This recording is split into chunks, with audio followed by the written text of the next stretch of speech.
Hi, Professor Waddington. I've decided that you are the only person that will probably ever watch this video that I'm posting.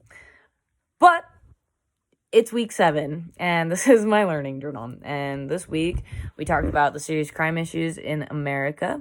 We looked at the reality and perception as they relate to crime, and we outlined root causes of crime problems.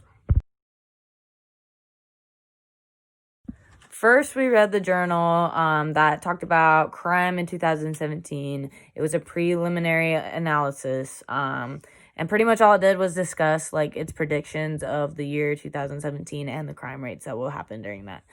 Overall, they projected that the crime rates would go down, and this means in like violent crimes, drug crimes, any crime you can think of, that generally they were going to go down.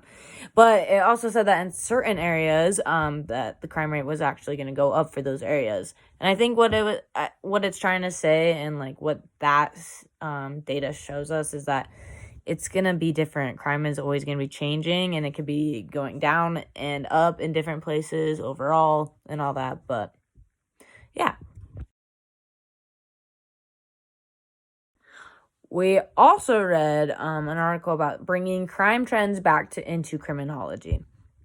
Now, the article mainly talked about how they hope that criminologists would start to focus on changes in aggregate crime rates, and not just within person changes in crime.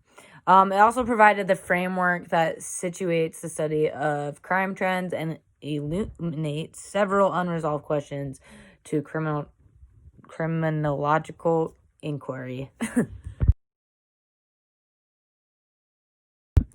Lastly, this week, we had to make an infographic on any kind of crime trend that we were interested in or wanted to research.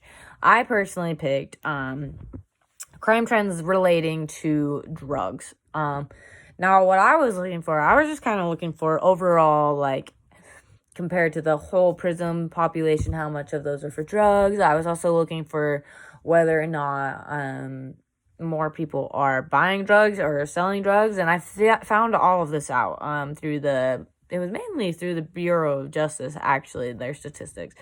Now, most of them, I found out that 25% of both the state and federal prison systems are drug crimes. And that's how it's been. Like, it's only been increasing pretty much since, like, 1980, which just goes to prove that our drug problem is very real here in America, and it's only seems to be getting worse. It also showed that most of the people that are in prison for drugs are there because they bought drugs, rather than selling. And I think that just goes to show that, like, the supply and demand is very large. You know, people are supplying a lot, but only one person is supplying a lot, and the demand is so increasing that, like, so many people are going to buy it rather than selling it. So, yeah.